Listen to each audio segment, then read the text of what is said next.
listening to Everyday Evidence, presented by the American Occupational Therapy Association, helping the occupational therapy practitioner apply evidence to practice.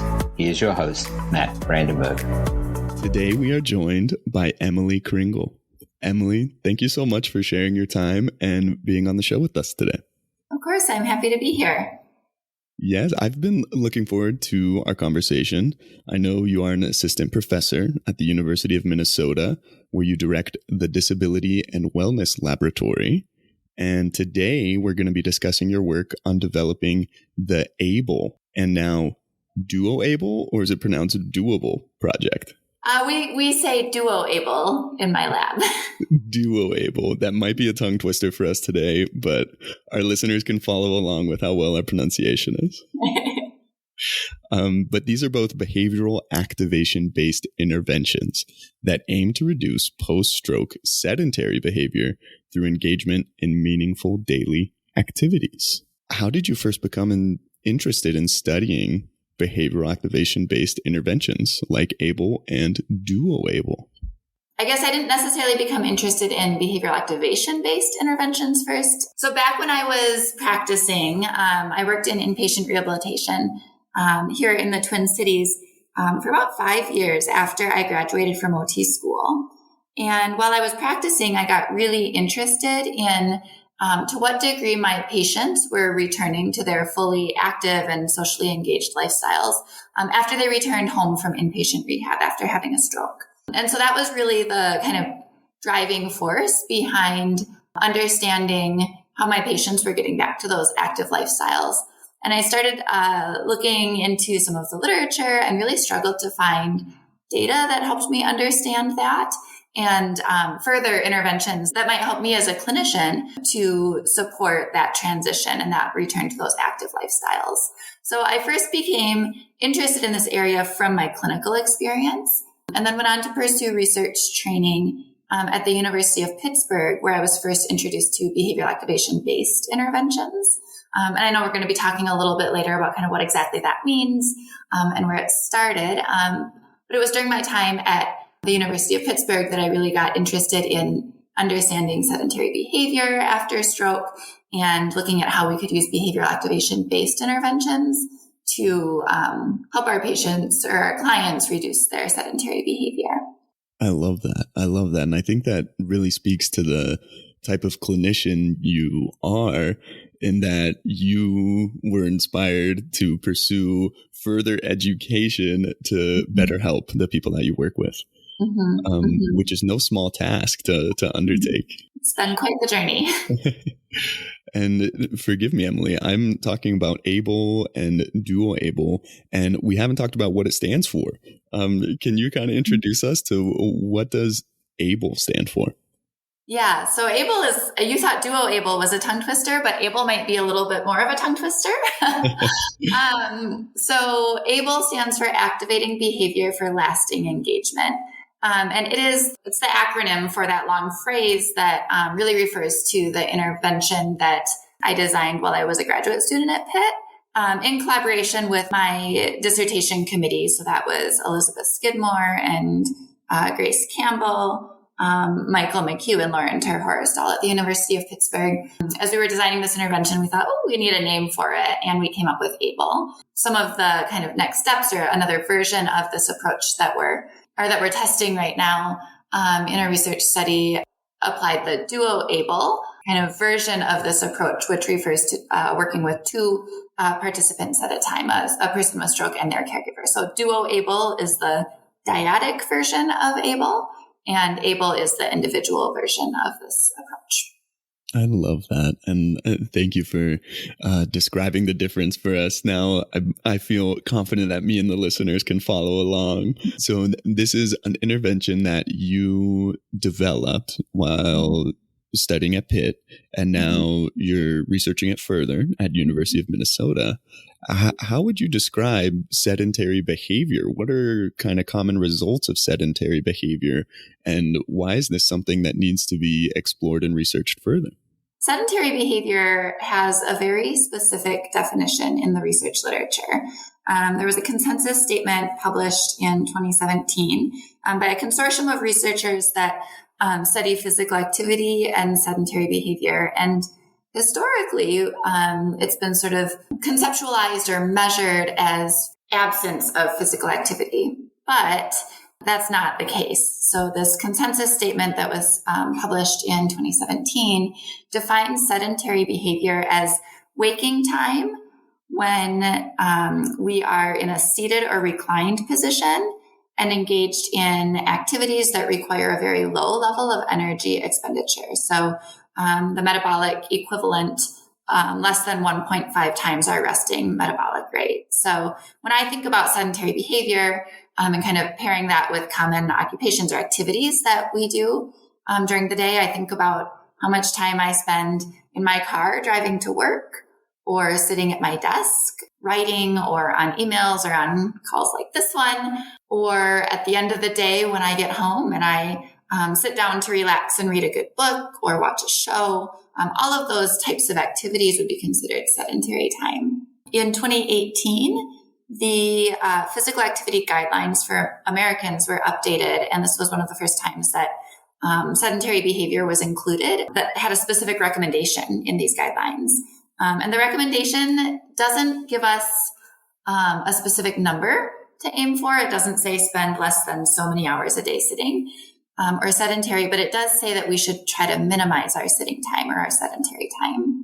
And then in 2020, the World Health Organization updated their physical activity guidelines, and their recommendations suggest the importance of replacing sedentary time with physical activity of any intensity. So this could include light intensity activities, it could include moderate intensity activities, or it could include vigorous intensity activities.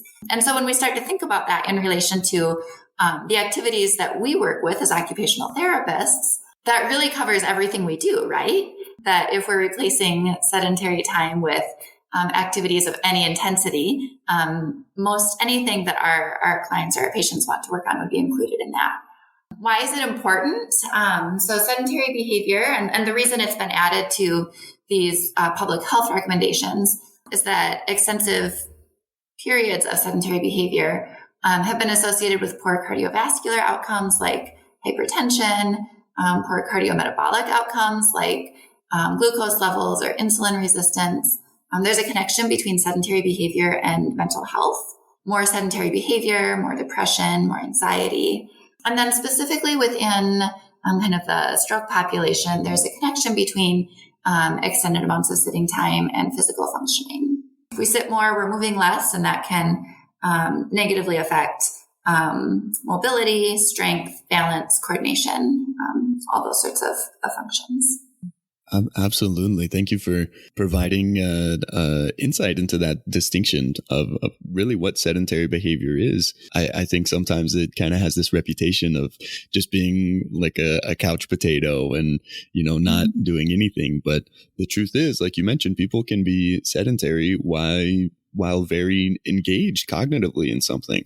Like driving, for example, takes a lot of awareness and attention and focus. But like you mentioned, it's still sedentary. Emily, how would you describe occupational therapy's role in working with people to reduce sedentary behavior?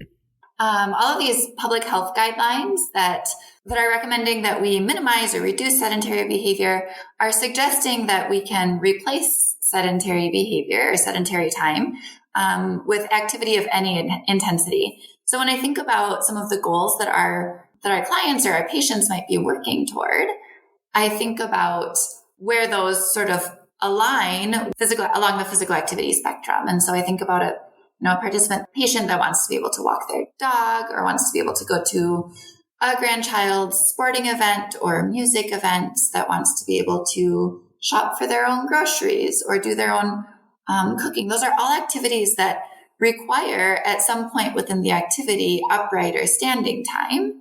And so making sure as occupational therapists that we're addressing helping our patients return to these activities, but then also thinking about extending this into, now that you can do these activities, what does that look like in your daily routine?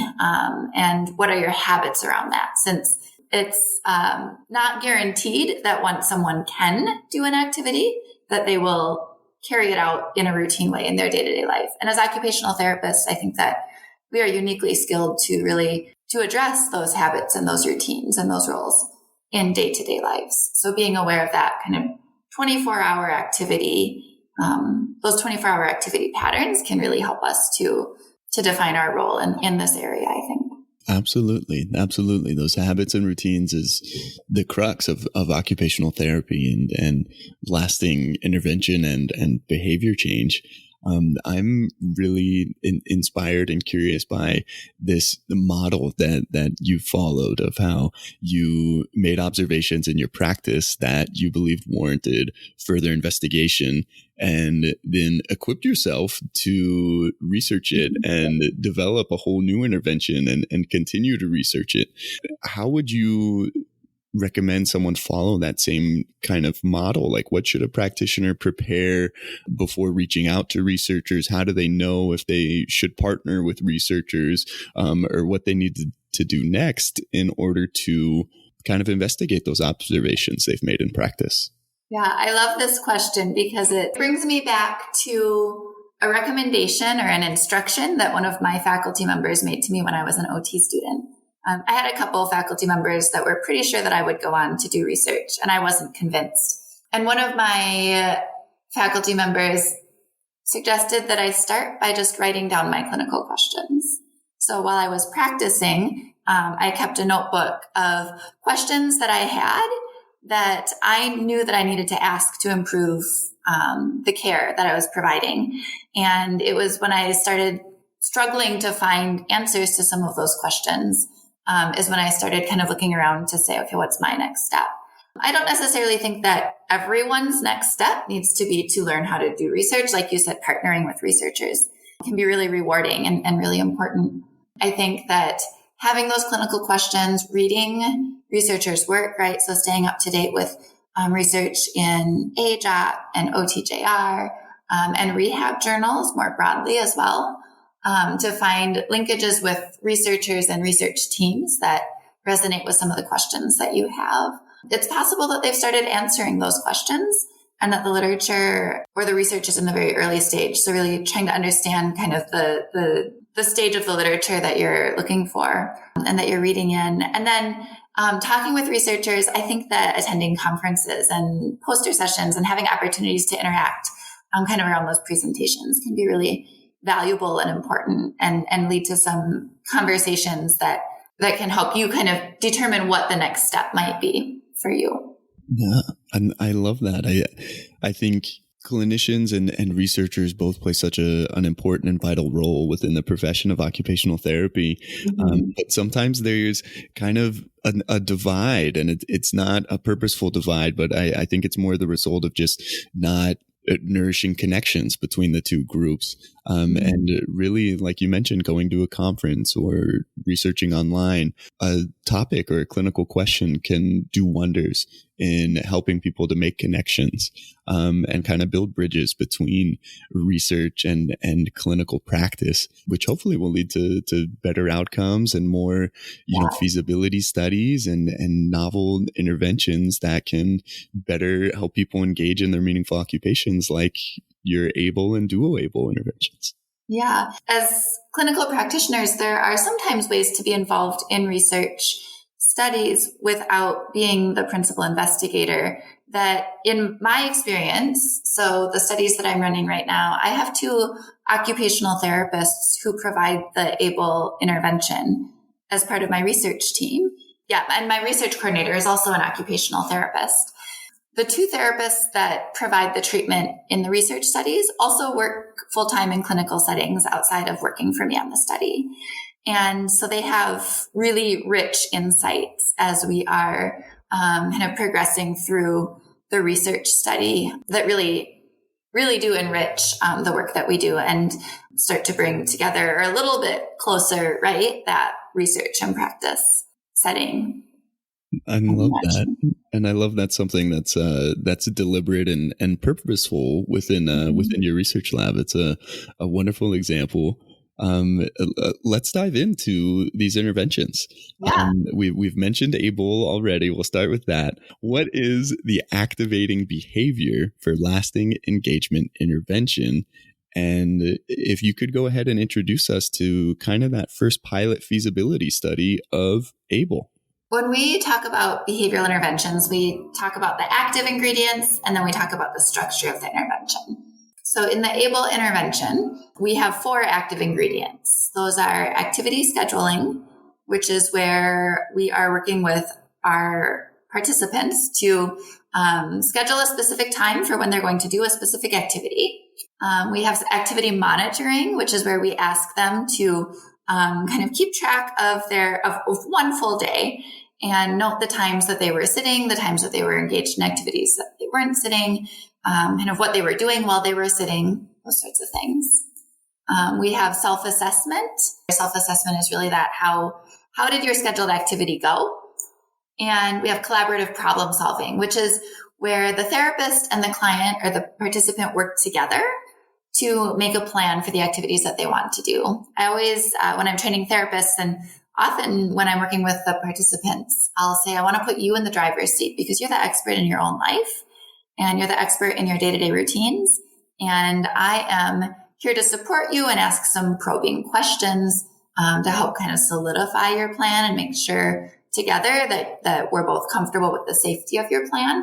But you're in the driver's seat, you're in charge here. We do all 4 of those. We deliver all 4 of those active ingredients through this global strategy. We call it the I CAN plan. And the I CAN plan walks the participants through each of those steps. ABLE is delivered over 12 intervention sessions. Each session lasts 30 minutes or so.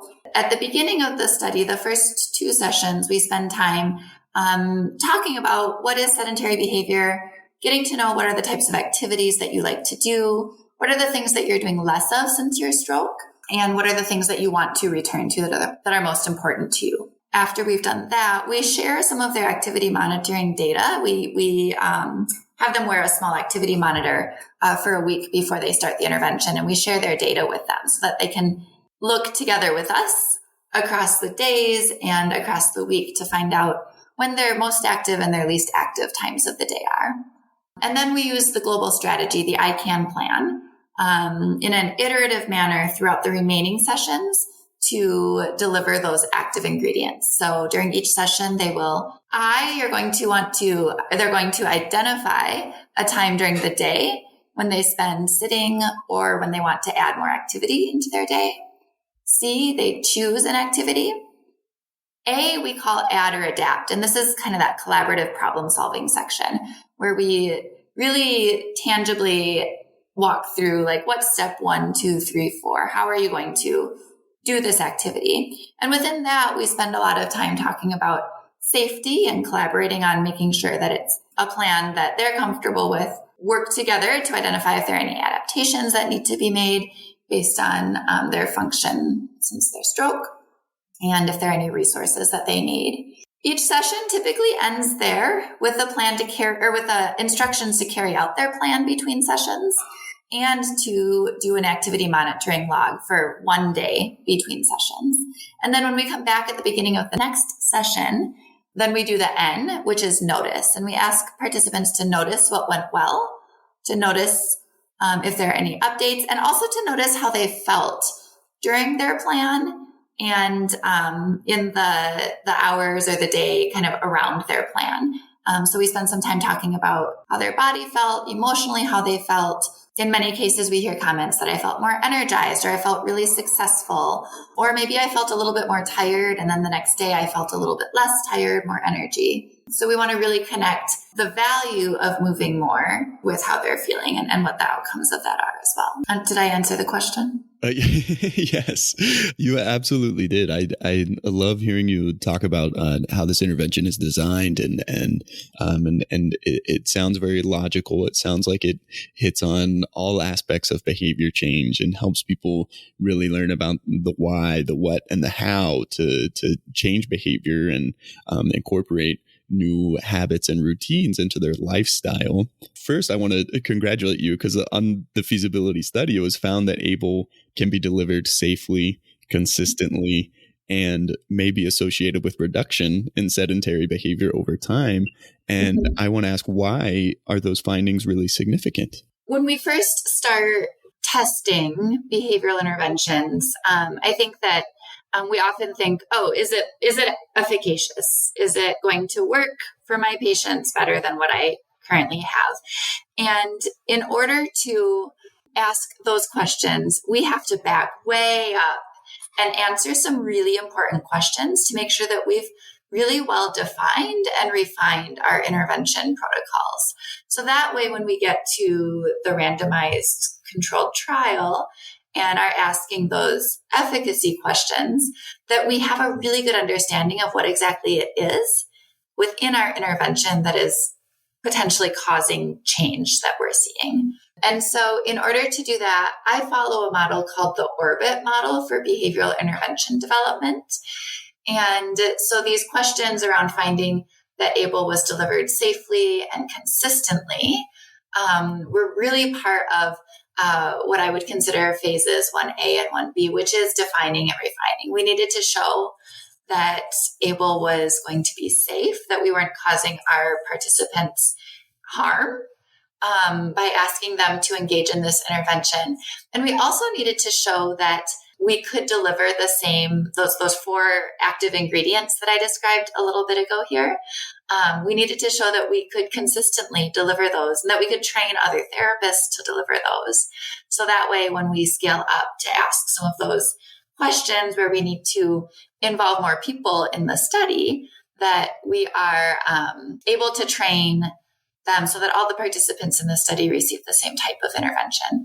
And then when we think longer term, right, training future therapists to do this approach, we need to be able to train therapists in a way that they're able to deliver ABLE in a way that they'll see similar results.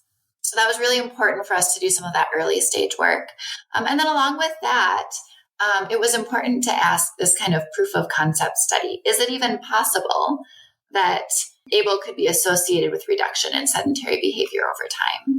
Now, this pilot study was a single arm study. So everybody in the study received ABLE. That means that we can't say ABLE caused anything. We can only say that we measured sedentary behavior before they started, and after they started the ABLE intervention, they received the ABLE intervention during that time period. And some people saw a reduction in their sitting time.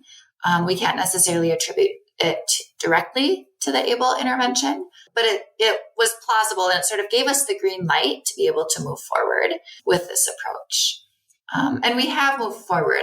We are currently getting ready in the duoABLE here at Minnesota to start recruitment for a randomized controlled trial testing the ABLE intervention against a control intervention to answer some of those questions about whether ABLE causes this change in a way that is more than what people would experience if they did not receive ABLE.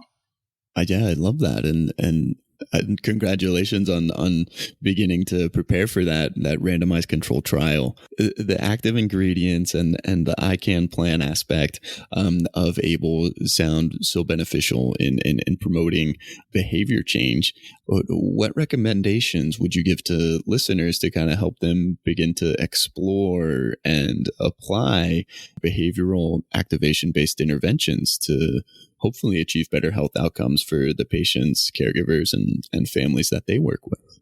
Yeah, so I would suggest starting by reading in the literature. I didn't develop behavioral activation itself. That began in the 1960s and 70s by Lewinson and colleagues. And there are some really nice reviews that are published that describe the elements of behavioral activation. Behavioral activation was initially designed to treat depression and is a well-established intervention approach that's used by psychiatrists to treat depression. And so I don't know, Matt, if there's a place that you're able to post literature or links to recommended readings. I can send you some of those reviews. I think that's probably the best place to start at this point with learning more about behavioral activation. That's wonderful. And yes, please just send them to me. I'll make them available in the episode description. Yeah, that sounds great. I'll send you a couple articles. And then also there are a couple of clinical manuals specifically for the treating depression with this approach. I love that. Thank you so much. And yeah, we'll encourage listeners to check out some of that behavioral activation research and some of these reviews and studies. Could you also share a case study or clinical experience of your own of how applying the ABLE program led to beneficial physical activity and sedentary behavior outcomes? There are many examples. Like I mentioned, we've had quite a few participants engage in this approach. And there's one that really stands out to me, someone who had their stroke around 8 months before enrolling in our study and had finished all of their therapies and was back to work. Work was spending a lot of time sitting at a desk, and they had provided also a chair at the register where the person was doing some work with, at the register in their place of employment as well. So really spending a lot of time sitting and working kind of a different schedule than your kind of more traditional 9-to-5 type of job. When my therapist first started working with this participant, they did some brainstorming, and the participant expressed a really strong interest in learning a little bit more about yoga. And I think what differs in this approach from maybe our traditional approach to helping people get into a new type of activity is that rather than saying, well, yeah, let's go check out, like, why don't you try a class, or here are some yoga poses to do. Our first question is, well, how do you want to learn more about this? And with this particular participant, they decided to do a little bit of reading. So they found a book or a magazine, and that was the plan for the week, or for that session. And later in the week, when they came back to it, the participant was ready to try some of those activities at home. And so they tried some yoga poses at home. They decided that they wanted to maybe use YouTube and look up some videos to get a better handle on it. And so this continued for a few sessions, and the participant kept advancing their goals related to yoga, and eventually decided that they were ready to go do yoga in a public place, in a class. And so one of their plans became checking out yoga studios. And by the time we reached the end of their time with us in the study, they had signed up for and were regularly attending yoga class in the community. And that felt like a really big success to us, because it suggested that when we backed out and were no longer meeting with this participant as part of the study, that they had a social community that was supporting them in their physical activity, and that they would be more likely to continue with that because they had found those resources in their community that would help them to be more active. That is such an awesome example and application. I love that first question that you open up with. How do you want to learn more about this? And that's amazing that an open question like that, it might be a little intimidating or even fearful for a practitioner to ask a client and be so open and willing to be flexible with interventions and how they kind of guide a client to change behaviors. But like you said, in this example, it led to them finding a whole community to continue progressing and achieving their health goals. That's such a wonderful example. That open question is a couple of things, right? It's that collaborative problem solving. It really does challenge therapists, because we do like to give suggestions, right? But what it does is it puts the client in the driver's seat. And when it's their idea and the way that they work best, and the way that they learn best, I think that that's when we start to see these creative and really community-oriented approaches to meeting their goals.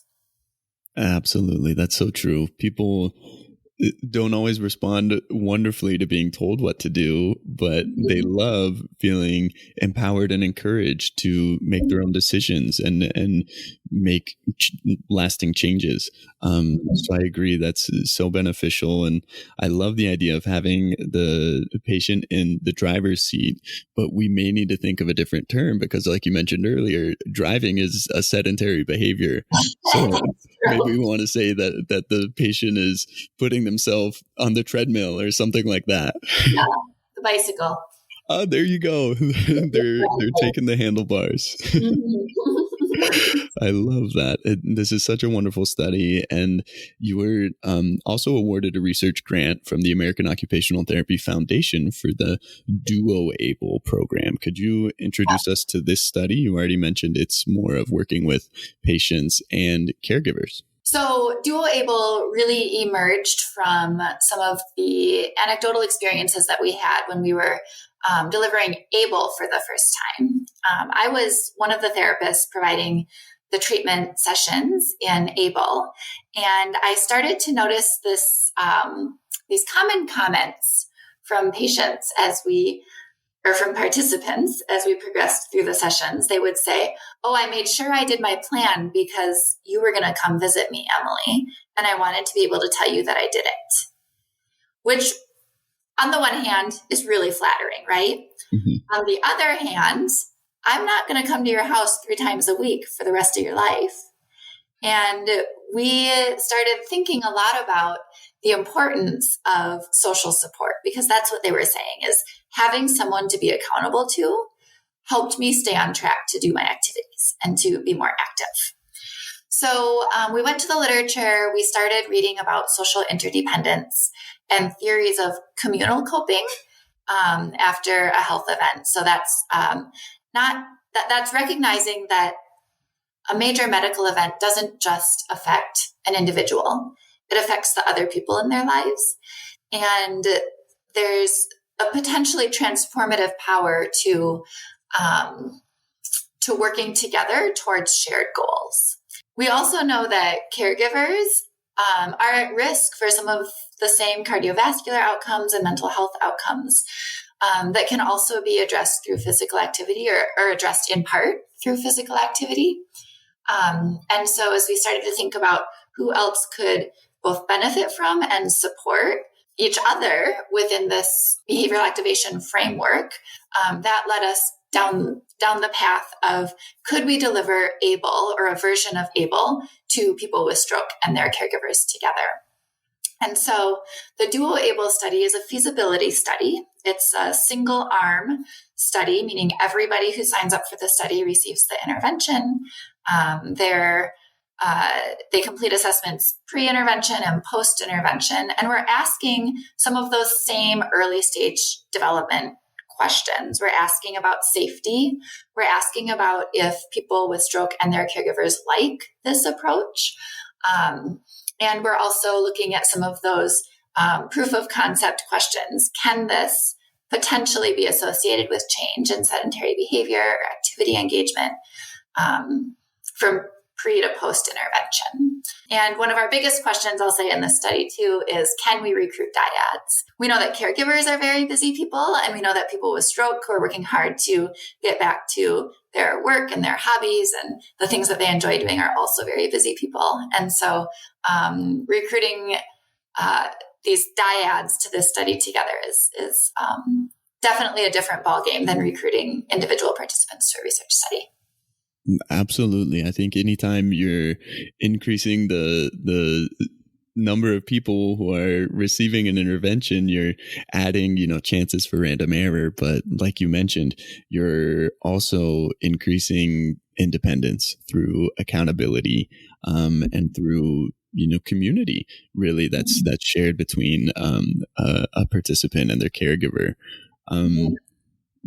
What additional intervention strategies are implemented within the program, and what do you really hope to explore and investigate further if there's anything additional with duoABLE? Yeah, the main thing is that we've added an active ingredient around building social interdependence. And so when our participants So both the person with stroke and the caregiver meet with the therapist together at the same time. And within the ICANN planning process, sometimes they create individual plans. So we recently had, I'm going to talk about yoga again. We recently had a dyad where the caregiver used to go to yoga on a pretty regular basis and hadn't been since they returned home after the stroke. This caregiver created an individual plan to go to yoga, but within those individual plans, we always ask the participants to indicate their partner's role. And it goes in both directions, right? The person with stroke can absolutely support the caregiver in meeting their goals. Often that is something like they're going to remind me to go, or maybe I don't want a reminder to go, but when I get home, I want you to compliment me that I went and I took care of myself today. So it's really making that like other person's role explicit. We've also had partner roles that have the person with the stroke has been like, well, I could pump up the tire in your bike, and if you wanted to go for a bike ride, right? Like there are tangible things that our participants with stroke can do to support the caregivers in their goals as well. And this goes both ways. So in the individual plans, both partners indicate the role for their partner within that plan.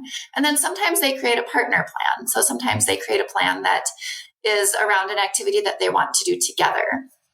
And for one of our couples, this became going on a daily walk. It's winter here in Minnesota. So the first part of that was finding places that we can walk inside in the winter. And then, so that was kind of similar to the previous plan, right? Was, well, how do you want to go learn about that? How do you want to find places? And they arrived at a community center just up the road from their house that has a walking track. And by the end of the study, they were walking together 2 to 3 times a week, even though it's, cold and snowy and icy outside. Yeah, that's a wonderful. Another wonderful example of promoting behavior change and doing so with a true partnership. I love that emphasis of how it's not just the caregiver's duty to support the participant, but it's a two-way street, and the participant can also promote and encourage habits and lifestyle changes and positivity for the caregiver. Yeah, we've got a lot of driving related analogies going on here today. Driver's seat. Yeah, we truly do. Emily, I'm going to ask you, how can a practitioner effectively implement behavior change interventions when working with patients who are sedentary? And the bonus points, if you can answer that question with another driving metaphor. I don't know if I can get to the driving metaphor. So I think that the first thing that we need to do is understand how they're spending their full day. In the physical activity literature, we spend a lot of time talking about the 24-hour activity or 24-hour physical activity behaviors. So that includes sleep and then all different types of activity.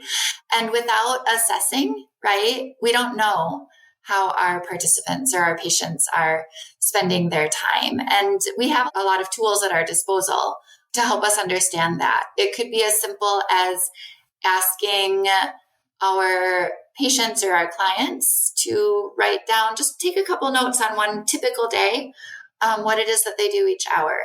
And if they feel like it's active or inactive. A lot of our clients have activity trackers built right into their phones, or wearable, like Fitbit or Garmin or Apple Watch types of devices that they wear. So starting off by partnering with our clients to really understand what their full day activity patterns are. And then from there, working with our clients or our patients to identify times during the day when they want to be more active and when they have opportunities to be more active, I think is important. Yeah, I think those are wonderful recommendations, and really no lasting change can happen if we don't first learn someone's activity patterns. And I think that first step, like you mentioned, is so key in assessing and asking about it and approaching it really in the correct way. Yeah. Yeah. And I think that it would be really easy to make assumptions. And I think we need to really guard against making those assumptions. What additional recommendations would you give to practitioners to really learn how to use engagement in meaningful daily activities to reduce sedentary behavior? So there's literature that suggests that activities that people enjoy are more likely to be carried out more consistently, particularly as it relates to physical activity. And I think as occupational therapists, that's probably not surprising to any of us. And I think that we have validated tools pretty easily at our disposal that we can use to help brainstorm together with our participants. In our studies, in my lab, we use the activity card sort to give us some structure to brainstorming. And that's often when our participants say, oh, I didn't realize that I haven't been doing that activity as much since my stroke. Or, we went through that activity card sorting thing and we talked about pickleball. That's been a common one in some of my studies here. I've never done pickleball, but I'm kind of interested in it. And maybe I can use this as an opportunity to learn more about it. So I think that finding ways to brainstorm with participants or patients or clients that help to give them ideas, rather than just saying, well, what do you want to do, can really help kind of expand the possibilities, if that sort of makes sense. Absolutely. Yeah. I think that ongoing discussion and brainstorming really can get the wheels turning in these interventions. And Emily, what additional resources would you recommend to our listeners who want to learn more about the topics we've discussed today?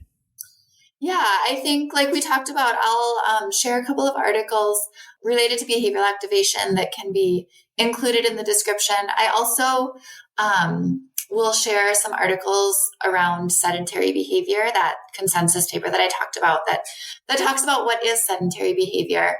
Anything specifically related to the ABLE or duoABLE programs? If practitioners want to learn about those interventions, where could they go? Yeah, there are a couple of articles that have been published on the ABLE intervention. One is in AOTA and the other one is in the journal Topics in Stroke Rehab. So I'll share those with you. The duoABLE intervention is still being tested, and so there aren't any publications yet about that. I would keep an eye out.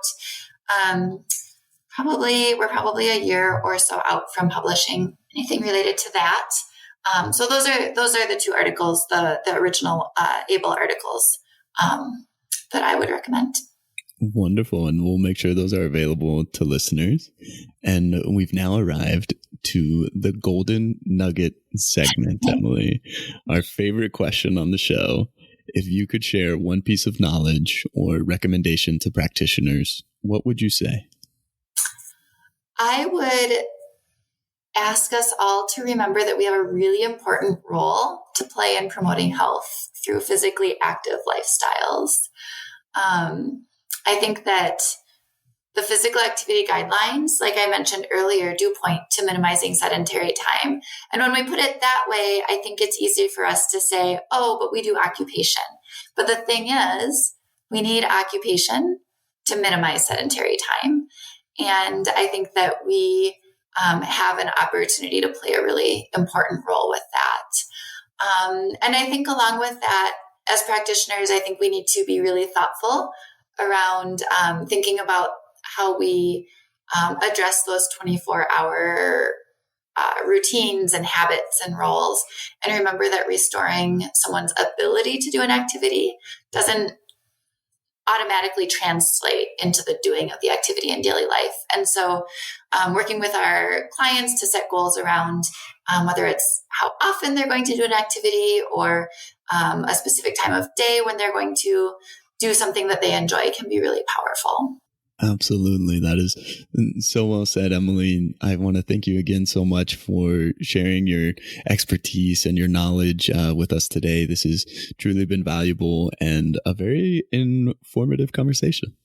It's my pleasure. Thank you so much for having me. Yeah, absolutely. Thanks for listening to Everyday Evidence. Tune in next time for more evidence-based practice insights and applications.